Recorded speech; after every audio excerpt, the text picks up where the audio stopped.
आज की क्लास हम जीव विज्ञान की करने जा रहे हैं और जीव विज्ञान में सबसे पहला चैप्टर है जैव प्रक्रम। क्लास 10th की लेक्चर 1 वीडियो है हमारी, इसके बाद लेक्चर 2, लेक्चर 3, लेक्चर 4, इस पे सारे वीडियोस आते रहेंगे आपको। तो चलते हैं और सीखने की कोशिश करते हैं। आज का हमारा टॉपिक है जैव प्रक्रम, the first chapter of your class 10th। Start करते हैं, समझते हैं जैव प्रक्रम क्या होता है। जैव का अर्थ होता है कि कोई चीज़ जीवित हो, और प्रक्रम यानी प्रक्रिया, प्रोसेस। तो टोटल चीज़ें ये हो गई कि किसी जीव की जिंदा रहने की क्या प्रक्रिया है। उसको जिंदा रहने के लिए कुछ प्रक्रियाओं से गुजरना होता है। सारे जीव को जिंदा होने के लिए कुछ प्रक्रियाओं से गुजरना होता है, जिसे हम लाइफ प्रोसेस कहते हैं। जैसे कि किसी एक गाड़ी को चलाने के लिए उसमें ईंधन डालना होता है, तब जाके उसे ऊर्जा मिलती है, यांत्रिक ऊर्जा के रूप में वो कन्वर्ट होता है, तब जाके गाड़ी चलती है आगे। उसी प्रकार से हमारे शरीर में ऊर्जा के लिए ईंधन की आवश्यकता नहीं होती, बल्कि जो चीज़ हम खाते हैं वो सारा हमारा ईंधन है। तो आप समझ गए होंगे कि आज हम जो भी चीज़ की बात करेंगे वो जिंदा चीज़ होगा, लाइफ का प्रोसेस है। तो जिंदा चीज़ों की हम बात करेंगे, मरे हुए चीज़ों की नहीं। कैसे हम कह सकते हैं कोई चीज़ सजीव है या निर्जीव? सजीव मतलब जिंदा है और निर्जीव मतलब मरा हुआ। तो कैसे हम कहेंगे ये चीज़ जो है सजीव है, ये निर्जीव है? उसके लिए कुछ पहचान है। एक तो देख कर बता सकते हैं, कोई दौड़ के जा रहा है, स्थान परिवर्तन कर रहा है, तो वो सजीव है। क्या ट्रक भी स्थान परिवर्तन कर रहा है, गाड़ी भी स्थान परिवर्तन कर रहा था, क्या वो सजीव हो जाएगा? नहीं हो जाएगा। तो चलते हैं इसके वैज्ञानिक तर्क को समझते हैं कि सजीव कैसे हो जाएगा। सजीव कहलाने के लिए क्या क्या चीज़ें की ज़रूरत होती है सजीव कहलाने के लिए? तो ये तो आप सजीव कहलाने के लिए देखिए, पोषण मतलब क्या? जो भी हम कुछ खाते पीते हैं शरीर के अंदर जाता है, शरीर के अंदर जाने के बाद वो पच जाता है, पचने के बाद हमें ऊर्जा मिलता है जो हमारे शरीर को वृद्धि करता है। तो हमारे शरीर को ग्रोथ और डेवलपमेंट के लिए हमको चाहिए क्या? पोषण होना चाहिए। श्वसन यानी सांस लेने की प्रक्रिया। परिवहन यानी कि कहीं पर हम क्या, परिवहन का अर्थ यह है कि सब जगह बराबर डिस्ट्रीब्यूट करना। एक जगह कहीं बना है, अब उसको शरीर के पूरे भाग में ले जाना है, तो उसको क्या करना पड़ेगा? परिवहन करना पड़ेगा। तो ऐसे अंग जो कि शरीर के सभी अंगों के पास हमारे ऊर्जा को ले जाएगा, उसको उस अंग को परिवहन तंत्र कहेंगे। उत्सर्जन, जो कि खाए पिएंगे लेकिन जो पचेगा वो तो हमें ऊर्जा दे देगा, लेकिन कुछ ऐसे मटेरियल तो होंगे जो पचेगा नहीं, और जब वो पचेगा नहीं तो वो जो होगा वो बाहर वेस्ट मटेरियल के रूप में निकलेगा, तो उसको कहेंगे हम उत्सर्जन। नियंत्रण एवं समन्वय, तो कोई तो ऐसा होगा जो पूरा कंट्रोल करेगा, है कि नहीं? जैसे कंप्यूटर में है, brain of the computer is CPU क्या करता है? पूरी चीज़ को कंट्रोल करता है। उसी तरह से हमारे बॉडी के अंदर भी कुछ ऐसे अंग होते हैं जो हमारे सारे बॉडी के पार्ट्स को कंट्रोल करते हैं, तो उसको कहते हैं नियंत्रण एवं समन्वय। और नेक्स्ट आता है जनन, यानी कि ऐसी प्रक्रिया जिसमें कोई जीव अपने जैसे संतान की उत्पत्ति करता है, उसको जनन कहते हैं। तो ये सारे चीज़ पोषण, ये सारे चीज़ पोषण, श्वसन, परिवहन, उत्सर्जन, समन्वय व नियंत्रण और जनन, अगर ये सारे चीज़ मौजूद है किसी जीव में तो वो सजीव है। अगर ये सारे चीज़ मौजूद नहीं है तो वो सजीव नहीं है। समझ में आ गया होगा? तो वैसे जीव जो पोषण, श्वसन, परिवहन, उत्सर्जन तथा जनन करते हैं उसे सजीव कहा जाता है। लेकिन वैसे जीव जो पोषण, श्वसन, परिवहन, सर्जन, जनन नहीं करते हैं उसे निर्जीव कहा जाता है। तो आई होप कि सजीव और निर्जीव का अंतर समझ में आ गया होगा। देखिए बेसिकली इस चैप्टर में क्या पढ़ना है। इस चैप्टर में हमें ये सारा चैप्टर अलग अलग है। पोषण अलग है, श्वसन अलग है, परिवहन अलग है, उत्सर्जन अलग है, नियंत्रण समन्वय अलग है और जनन भी अलग है। तो ये सारे अलग है, ये सब मिलके बनता है जैव प्रक्रम। ये सारा प्रक्रिया एक साथ क्या कहलाता है? जैव प्रक्रम कहलाता है, लाइफ प्रोसेस कहलाता है। किसी एक प्रक्रिया को बोलेंगे श्वसन, परिवहन, जनन, लेकिन इस सब मिल जाएगा, सब जब एक साथ काम करेगा तो इसको बोलेंगे क्या? इसको बोलेंगे जैव प्रक्रम यानी लाइफ का प्रोसेस। यही वो प्रक्रिया है जिसके द्वारा हमारा लाइफ मेंटेनेंस होता रहता है। हम सांस नहीं लेंगे तो मर जाएंगे, खाएंगे नहीं तो हमें ऊर्जा नहीं मिलेगा, शरीर वृद्धि नहीं करेगा, देह हाथ में दर्द होने लगेगा, क्योंकि ऊर्जा नहीं मिलेगा तो काम करने में मन नहीं लगेगा।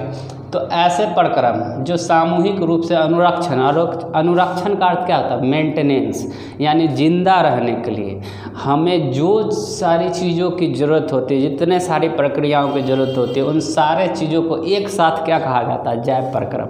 जब आपको एग्जाम में क्वेश्चन आवे तो आप इस तरह से आंसर कर सकते हैं, वैसे प्रक्रम जो सामूहिक रूप से अनुरक्षण का कार्य करती है। अनुरक्षण एक शब्द है जिसको आपको याद रखना है, यानी कि इसका अर्थ होता है मेंटेनेंस।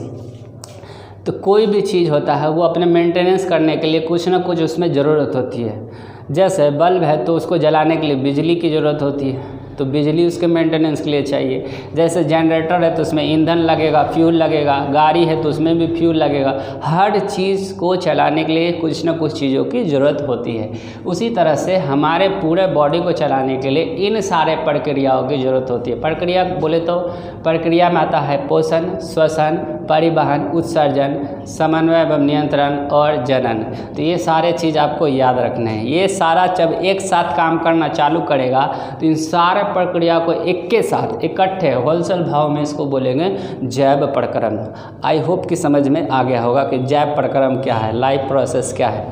यानी कि किसी चीज़ को हम छोड़ दें, जैसे साइकिल खरीदे और उसको चलाए नहीं, छोड़ दे तो उसमें क्या होगा? जंग लगना चालू हो जाएगा। लेकिन उसको चलाएंगे तो फिर उसमें कुछ कुछ मेंटेनेंस के लिए ज़रूरत होगी, जैसे तेल है, मोबिल है, ग्रीस है, और उसकी जो बहुत सारी चीज़ें ज़रूरत होती है। घर है ऐसे ही छोड़ देंगे तो क्या होगा? घर में ऐसे ही छोड़ देंगे तो उसका रंग पेंट झड़ने लगेगा, तो उसमें रंग पेंट भी करना होता है, उसका मेंटेनेंस करना होता है, झाड़ना होता है, तब जाके रूम आपका अच्छा लगता है, मकान आपका अच्छा लगता है। लेकिन आप उसका अनुरक्षण नहीं करेंगे, मेंटेनेंस नहीं करेंगे तो वो ख़राब लगेगा। जबकि आप अपने शरीर का नहीं कीजिएगा, ये तो ऑटोमेटिक होने वाली क्रिया है, अंदर ऑटोमेटिक होता है। अगर ये होना बंद हुआ तो आप सीधा ऊपर, बिना कोरोना के।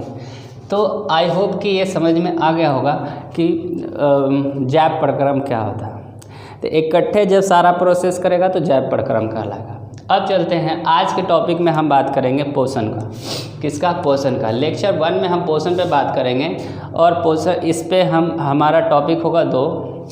एक तो पोषण क्या होता है, दूसरा पोषण के कितने प्रकार होते हैं। तो देखिए पोषण क्या होता है। शरीर के अंदर जितना भी चीज़ खाते हैं, मुंह से खाते हैं, तो जितना भी चीज़ खाते हैं, खाने के बाद जो वो ग्लूकोज में परिवर्तित हो जाता है, वो जाता है कोशिका में जाता है, और फेफड़ा से ऑक्सीजन लेकर जब उससे रिएक्ट करता है तब हमें ऊर्जा मिलता है। यानी कहने का अर्थ यह है कि कोई भी चीज़ को खाना, कोई भी चीज़ को शरीर के अंदर लेना, खाने की वस्तु अंदर लेना ही पोषण कहलाता है। अंदर लेकर क्या करते हैं? ऊर्जा लेते हैं, ऊर्जा लेने के बाद शरीर का वृद्धि होता है। ये सारी प्रक्रिया एक साथ क्या कहलाता है? पोषण कहलाता है। आप सीधा सीधा एक लाइन में लिख सकते हैं, खाद्य वस्तु को अंदर लेने की प्रक्रिया पोषण कहलाता है। लेकिन उसको अंदर लेकर खाते तो है, खाने के बाद क्या होता है? उससे ऊर्जा मिलता है। तो ऊर्जा मिलने के बाद ही हमें पोषण कहलाएगा। अगर ऊर्जा नहीं मिल रहा तो पोषण नहीं कहलाएगा। हम खा लिए तो ऊर्जा तो मिलना ही मिलना है। आप समझ रहे होंगे इस बात को। जो भी हम खाएंगे चीज़ वह हमें क्या देगी? ऊर्जा देगी, और इसी को हम क्या कहेंगे? पोषण कहेंगे। अंग्रेजी में इसको न्यूट्रिशन कहते हैं। पोषण 2 प्रकार का होता है, एक स्व पोषण होता है, एक पर पोषण होता है। स्व पोषण वैसा होता है जो कोढ़िया नहीं है, अपने से खाना बना लेता है। लेकिन पर पोषण वह है जो खाना अपने से नहीं बनाता है, ये खाना बनाने के लिए दूसरे पर निर्भर रहता है। जैसे कि आप देखेंगे स्व पोषण में आता है पौधे और शैवाल। शैवाल क्या होता है? आप देखेंगे कजली, आपके नल के आसपास कजली जमा हो जाता होगा हरा हरा, उसको कहते हैं हरा शैवाल कहते हैं। तो पोषण जो होता है वो 2 होता है, एक स्व पोषण, एक पर पोषण। स्व पोषी कौन होता है? अपने से खाना बनाने माहिर कौन है? पेड़ पौधे। पेड़ पौधे जो ये खुद से खाना बनाता है, जानता था कि हम अगर खुद से ना बनाएंगे तो हमको कोई देने वाला नहीं है। कोई आता है लात मार कर चल जाता है, कोई थूक कर चला जाता है, उसको खाना कौन देगा। इसलिए पेड़ पौधे अपने से खाना बनाना स्टार्ट कर देते हैं। दूसरा होता है परपोषण। परपोषण 3 तरह का होता है। एक तो होता है मृतजीवी, परजीवी और प्राणीसीम। मृतजीवी पोषण वैसा पोषण होता है जो मरे हुए या सड़े गले हुए पदार्थों को खाता है। जैसे कि आप ब्रेड को बहुत दिन तक छोड़ देंगे या रोटी को छोड़ देंगे तो उसके ऊपर फफूंद जमा हो जाता है। वो जो हरा हरा या नीला नीला ब्लैक ब्लैक जमा हो जाता है उसी को कहते हैं कवक, फफूंद। और उसी पे वो क्या करता है, वो सड़े गले चीज़ों से अपना भोजन प्राप्त करता है, तो उसको मृतजीवी पोषण कहते हैं। वैसा पोषण जो सड़े गले या मरे हुए प्राणियों से अपना भोजन प्राप्त करता है मृतजीवी पोषण कहलाता है। परजीवी पोषण कौन कहलाता है, तो दूसरा में सट जाएगा और उसी से उसका खून खिंचता रहेगा, उसको परजीवी पोषण कहलाता है। जैसे कि आप देखेंगे कि सिर में जू हो जाता है, तो जू जो हो जाता है उसको ढील बोलते हैं, और छोटका उसका बचवा जो होता है उसको लीख बोलते हैं। वो क्या करता है, हमारे शरीर से खून पीता है, हमारे शरीर पर रह कर हम ही से खून पी जाता है, तो उसको परजीवी बोलेंगे। जैसे जोक हुआ, पेट में घुस जाता है तो हमारे ही शरीर से क्या करता है, अपना पोषण प्राप्त करता है। तो ऐसे जीवों को परजीवी कहते हैं। प्राणी संपोषण, ऐसा पोषण जो द्रव के रूप में या ठोस के रूप में प्राप्त करता है, उसको प्राणी सम, जैसे अमीबा, मनुष्य।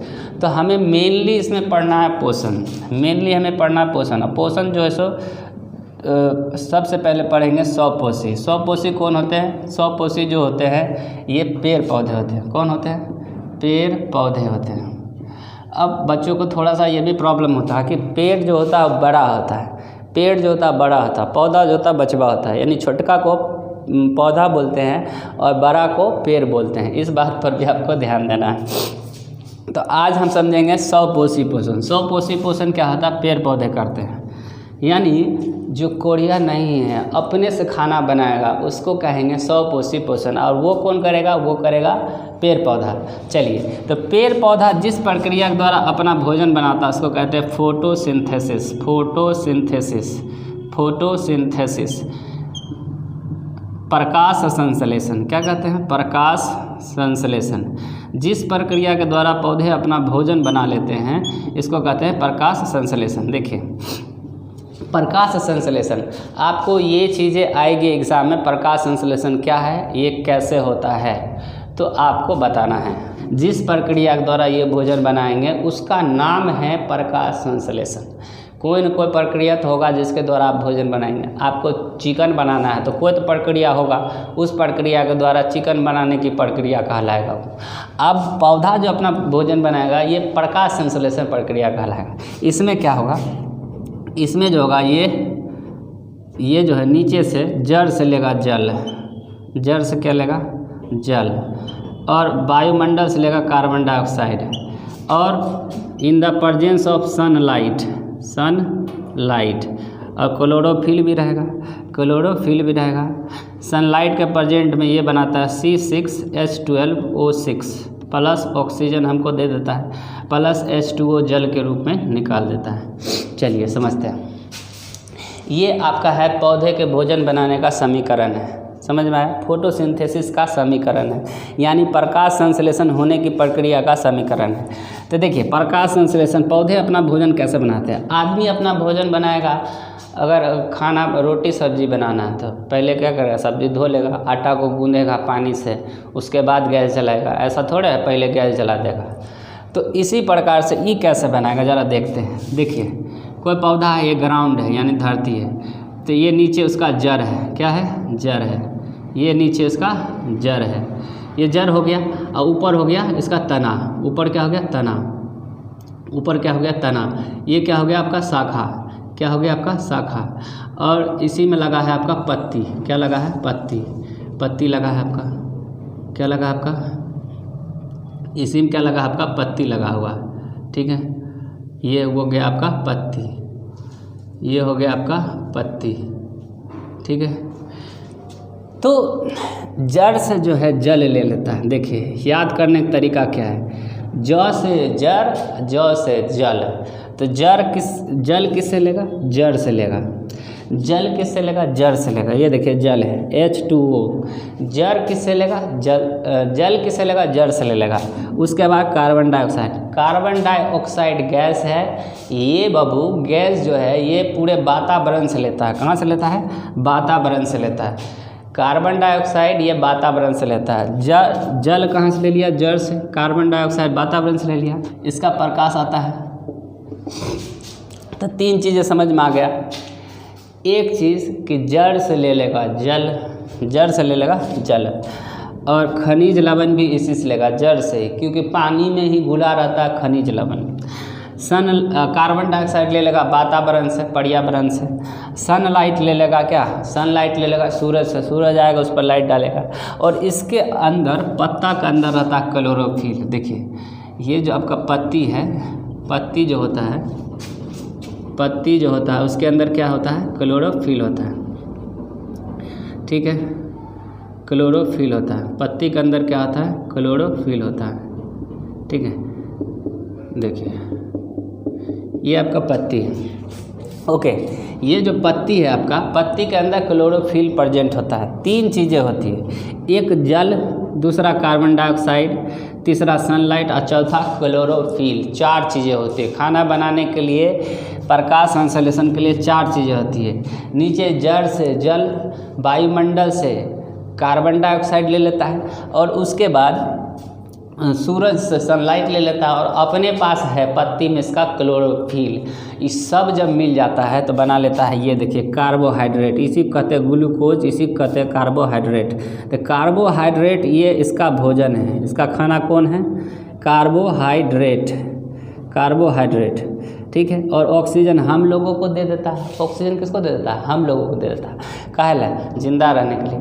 हम लोग इसको कार्बन डाइऑक्साइड देते हैं। देख लीजिए, कार्बन डाइऑक्साइड हम लोग छोड़ते हैं तो ये ले लेता है। तो कहता है कि पेड़ पौधे ज़रूरी है, किस लिए? मानव को जिंदा रहने के लिए, यानी जीवन। देखिए जी तभी सकते हैं जब कहता है वन हो, वन हो। अरे भैया, समझाने वाली बात यह है कि हम आपको ये बता रहे हैं ऑक्सीजन वो हमको देता है, लेकिन हम भी तो उसको कार्बन डाइऑक्साइड देते हैं। तो हम लोग के बिना ये भी तो जिंदा नहीं रहेगा। ऐसा हो सकता है? वायुमंडल में ऑलरेडी ऑक्सीजन अवेलेबल है, हम छोड़े ना छोड़े इससे इसको कोई मतलब नहीं है। समझ में आया कि नहीं? लेकिन कम हो जाएगा या फिर ज़्यादा हो जाएगा, इम्बैलेंस हो जाएगा अगर ये छोड़ना बंद कर दे तो, इसलिए ज़रूरी है। तो बात समझ में आ गई। जड़ से ले लिया जल, जड़ से ले लिया जल, वातावरण से ले लिया कार्बन डाइऑक्साइड, उसके बाद सनलाइट ले लिया, और क्लोरोफिल अपने पास है। सब जब प्रक्रिया आपस में किया, रासायनिक प्रक्रिया, तब बन गया क्या? कार्बोहाइड्रेट। और हमको क्या दे दिया? ऑक्सीजन। ऑक्सीजन से क्या हो गया? हम ऑक्सीजन लेकर अपना ऊर्जावान हो गए। और पानी जो है H2O गैस के रूप में इसको निकाल दें। यहाँ तीर देख रहे हैं ऊपर, इसका अर्थ है गैस के रूप में ये उड़ रहा है। देखिए ये जो पत्ती में छोटे छोटे छेद देख रहे हैं, छोटे छोटे छिद्र देख रहे हैं, इसको कहते हैं छिद्र या रंध्र या एस्टोमेटा। अंग्रेजी में कहते हैं एस्टोमेटा, छिद्र, रंध्र या एस्टोमेटा। पत्ती के अंदर पाए जाने वाले छोटे छोटे छिद्र को कहते हैं रंध्र, एस्टोमेटा या छिद्र कहते हैं। ठीक है, ये छिद्र को आप जब माइक्रोस्कोप से बड़ा करेंगे तो आपको इस प्रकार का एक रंध्र दिखेगा। आपको इस प्रकार का रंध्र दिखेगा। आपको ये जो आपका छिद्र होता है, ये जो आपका छिद्र होता है, इस छिद्र से क्या काम? देखिए हमने कहा आपको कि कार्बन डाइऑक्साइड जो है ये वातावरण से ले लेता है और ऑक्सीजन छोड़ देता है। तो भैया कोई तो गेट होना चाहिए ना, निकलने के लिए, बाहर आने के लिए, अंदर आने के लिए, बाहर आने के लिए। रूम बना देंगे, कोई गेट नहीं है अंदर बाहर आने के लिए, तो कैसे जाएगा? तो यही गेट है, यही छिद्र, यही रंध्र है, यही एस्टोमेटा है, जिसके जरिए कार्बन डाइऑक्साइड क्या होता है? अंदर चला जाता है, और ऑक्सीजन क्या होता है? बाहर हो जाता है। ऑक्सीजन बाहर, कार्बन डाइऑक्साइड अंदर, ऑक्सीजन बाहर। और क्या होता है? यहाँ पर जो पानी होती है एक्स्ट्रा H2O, पानी जो होती है, ये जो निकला है पानी, ये जो है छेद पर आकर ऐसे हुल्की मार कर देखता है।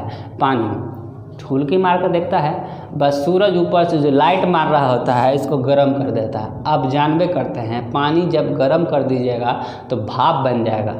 भाप बन जाएगा, लेकिन इसको यहाँ भाप नहीं कहना है, यहाँ कहना आपको वाष्प। क्या कहना है? वाष्प। अब जब ये वाष्प बन जाएगा तो ये ऊपर उड़ेगा, वाष्प बन जाएगा तो गैस बन गया, यानी ऊपर उड़ना चालू हो जाएगा। तो इसी प्रक्रिया कहेंगे वाष्पीकरण। क्या कहेंगे? वाष्पीकरण। तो वाष्पीकरण के द्वारा पानी बाहर निकल जाता है पौधे के पेड़ से, पत्तियों से। देखिए कहाँ से निकलेगा? छिद्र से, रंध्र से, स्टोमेटा से।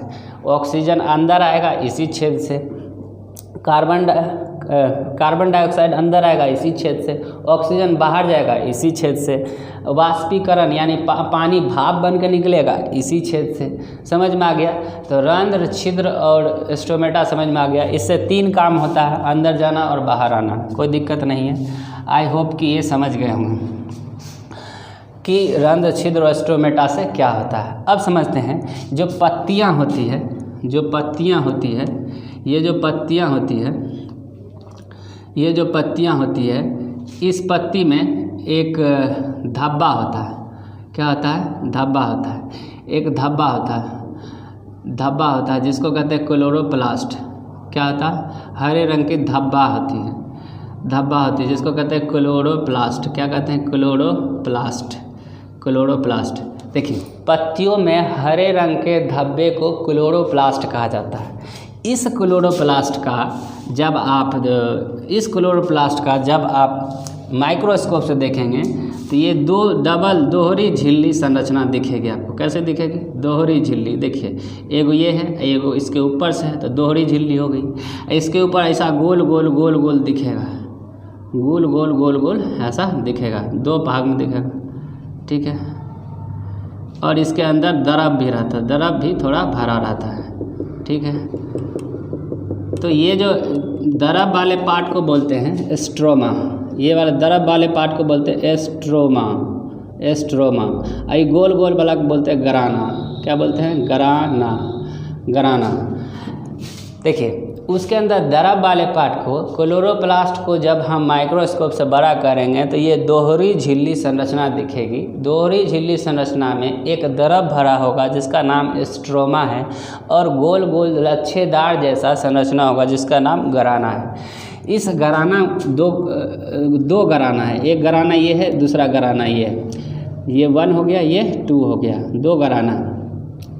इसमें से जब एक को निकाल लेंगे, गराना में से एक को निकालेंगे तो इसको कहते हैं थैलोफाइट। एक को क्या कहते हैं? थैलोफाइट। ये गोल जो रिंग जैसा संरचना है जो गराना है, उसमें से एक को निकाल लेंगे तो उसको कहते हैं थैलोफाइट। इसी थैलोफाइट के अंदर पाया जाता है क्लोरोफिल। इसी थैलोफाइट के अंदर क्या पाया जाता है? क्लोरोफिल। इसी थैलोफाइट के अंदर पाया जाता है क्लोरोफिल।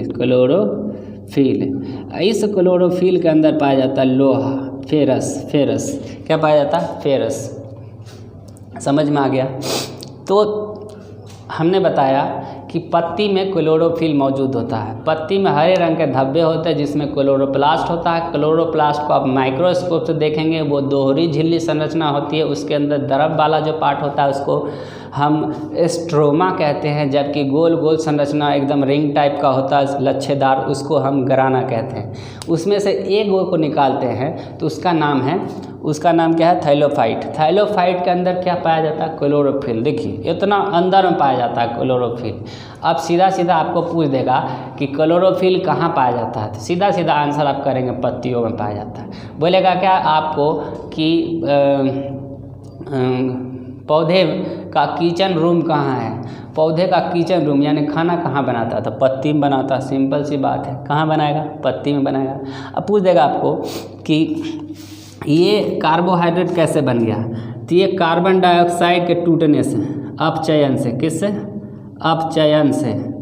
अपचयन होने से कार्बन डाइऑक्साइड के टूटने से क्या बन गया? कार्बोहाइड्रेट बन गया। कौन सा? Carbon dioxide. कौन सा? कार्बोहाइड्रेट। तो कार्बन डाइऑक्साइड का अपचयन से कार्बोहाइड्रेट बन गया, जबकि H2O ये जल के टूटने से ऑक्सीजन बन गया। जल के टूटने से क्या हो गया? ऑक्सीजन बन गया। तो ये 2 चीज़ें भी आपको याद रखनी है।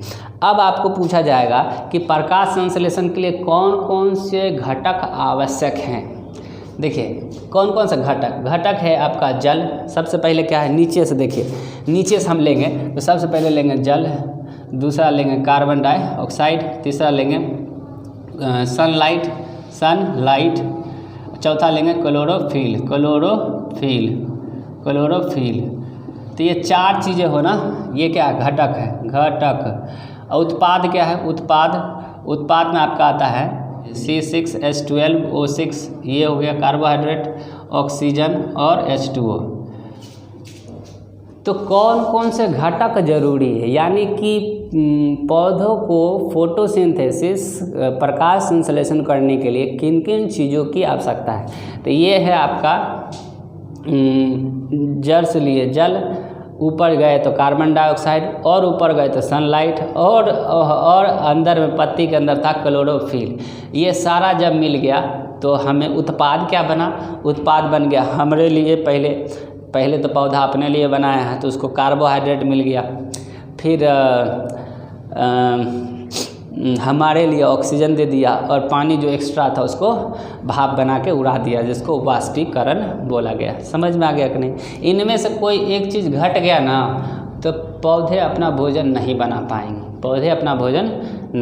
पाएंगे, समझ में आई कि बातें नहीं। चार चीज़ें हैं, चार घटक हैं, एक है जल, कार्बन डाइऑक्साइड, सूर्य का प्रकाश और क्लोरोफिल। ये चार चीज़ें में से कोई भी चीज़ घट गया तो फोटोसिंथेसिस नहीं होगी, यानी कि प्रकाश संश्लेषण नहीं होगा। इस बात का आपको ध्यान रखना है। तो आज के इस लेक्चर में हमने पढ़ा है आपको जैव प्रक्रम क्या होता है। तो जीने की प्रक्रिया को जैव प्रक्रम कहा जाता है, और हमारे शरीर को मेंटेनेंस यानी टूट फूट और वृद्धि से बचाव के लिए पोषण, श्वसन, परिवहन, अनुरक्षण ये सारा होता है। इसी को हम कहते हैं जैव प्रक्रम। अब जैव प्रक्रम में सबसे पहले आज हमने पोषण को स्टार्ट किया। पोषण दो तरह के होते हैं, एक स्व पोषण, एक पर पोषण। स्व पोषण वो होते हैं जो खुद अपना भोजन बनाते हैं, पर पोषण वो होते हैं जो दूसरे पर डिपेंड रहते हैं। स्व पोषी में आता है पेड़ पौधे। आज हमने पेड़ पौधों को बताया कि कैसे भोजन बनाते हैं। पेड़ पौधे जो अपना भोजन प्रकाश संश्लेषण प्रक्रिया से बनाते हैं। प्रकाश संश्लेषण के लिए चार चीज़ों की आवश्यकता होती है। इसके घटक कहा जाता है, या फिर इसके कारक कहा जाता है। कौन कौन से कारक जिम्मेदार है प्रकाश संश्लेषण के लिए? तो चार चीज़ें हैं, एक जल, सूर्य का प्रकाश, जल, कार्बन डाइऑक्साइड, सूर्य का प्रकाश और क्लोरोफिल। और प्रोडक्ट क्या बनता है? तो ग्लूकोज यानी कार्बोहाइड्रेट, ऑक्सीजन और वाष्पीकरण के रूप में H2O बाहर निकलता है। तो ये सारी चीज़ें आई होप आपको आज स्व पोषण समझ में आ गया होगा कि पेड़ पौधे अपना भोजन कैसे बनाते हैं। और नेक्स्ट डे हम पढ़ेंगे परपोषी के बारे में। परपोषी में मेनली दो चीज़ों के बारे में पढ़ेंगे कि मनुष्य भोजन कैसे बनाते हैं और अमीबा भोजन कैसे बनाते हैं। तो इस पोषण चैप्टर में आपको पोषण चैप्टर में आपको पढ़ना क्या क्या रहता है, स्वपोषी के बारे में पढ़ना होता है, यानी कि एक पेड़ पौधे भोजन कैसे बनाते हैं, दूसरा मानव और अमीबा कैसे भोजन बनाता है। बस इतने ही चीज़ों के बारे में पढ़ना होता है। पोषण कैसे होता है, कितने प्रकार का होता है, और ये पेड़ पौधे और मानव भोजन कैसे बनाते हैं। ये दो चीज़ें आप पढ़ लिए ना, पोषण में पेड़ पौधे कैसे भोजन बनाते हैं, ये तो आज हमने पढ़ा दिया। कल हम आपको मानव और अमीबा का भोजन कैसे अपना ग्रहण करता है, कैसे खा लेता है, इसके बारे में पढ़ेंगे। तो आपका चैप्टर ख़त्म हो जाएगा पोषण। आई होप ये वीडियो आपको समझ में आ गया होगा। तो मिलते हैं आपसे नेक्स्ट लेक्चर में। Thank you for watching.